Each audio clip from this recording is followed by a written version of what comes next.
Thank you, Father Jim, for coming today to give this Mass. I know you were important to Mom. Also to Loretta from Mom's Bible study group who came today. We're very grateful. And the beautiful singing and piano playing as well. Thank you very much. So Mom was born Jeanne Michaelson, Brooklyn, New York in 1922. She was in a family that included 3 children, her older brother, Mike, and her sister, Anne. Her dad died unexpectedly when he was 48. She was only 14. So Mom was raised by strong women. Her mom, who my dad called Mrs. Mike, and the real Iron woman of the family, her grandma, who we called Mom.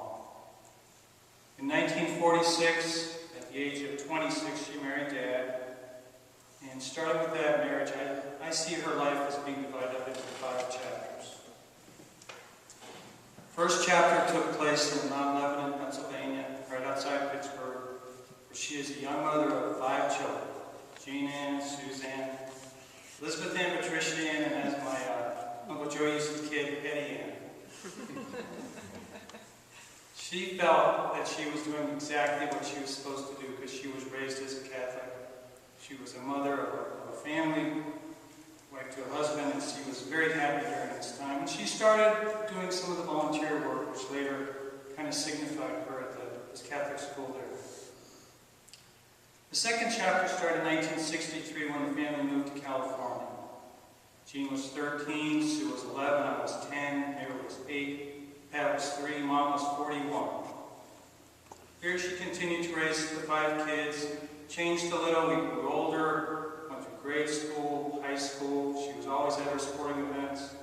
Dad was traveling heavily, and so she was really the only parent in the house much of the time. And she didn't mind that. Mom was perfectly fine being alone by herself and being independent. The third chapter, as I see it, started as we all grew older and started to leave the nest. And when she and Dad started to grow apart, and they split up in 1977 when she was 55. She had gone back to school during this time to get an associate's degree in library technology at the City College of San Francisco.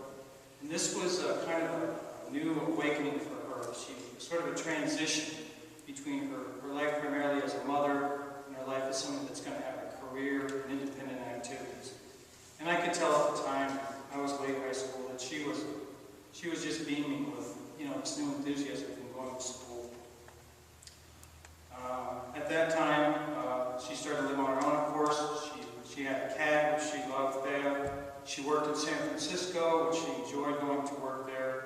I was in law school in San Francisco at the time, so we would meet for lunch occasionally. And again, it was a happy time for Mom. She had made a decision that when she turned 65, she would come down to LA to be closer to Sue. And so in 1987, she moved down here. And again, she really enjoyed her life. She had the apartment in Whittier. Her door was almost always open. She loved the children playing outside. She got very involved in the church, in the Bible study.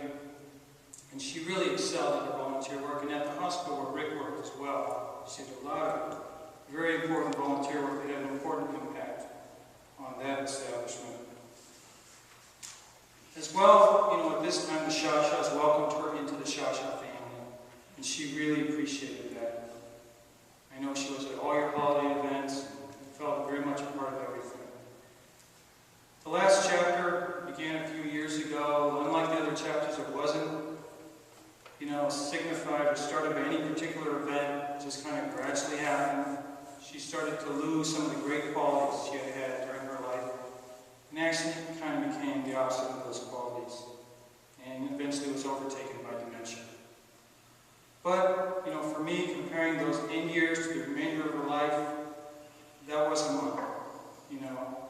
That was something that must have been physically caused, was not under her control. As my sister Mayra said after I visited her last April, we really lost Mom years ago. And so she passed away 1 month short of 90. Overall, she had a happy life.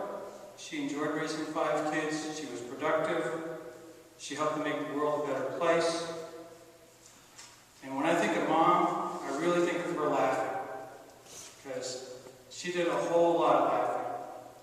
She thought she was hilarious. And she would have an infectious laughter that would consume her whole body.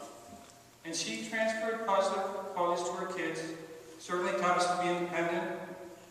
She was not judgmental. She didn't look for fault in people.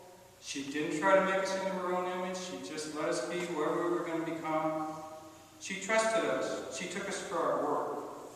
She gave me a positive attitude to always, look for the positive things and worry about the stuff you can't control. She was not petty or catty. I never remember having a feud with anybody. She always said, if you don't have anything good to say, don't say anything. She was a champion for the underdog. She was not shy about sharing her political views, which leaned a little to the left. She believed in fairness. She was a moral person with high integrity. She loved reading, movies, TV shows. She loved Columbo. Or he would act like he didn't know what he was doing and come back. So I had just one more question. She just loved that. She loved restaurants, of course, but she really didn't like to cook. And she also loved cats and elephants. Was Mom a perfect person? No. She had her faults, like we all do, but she was a good person.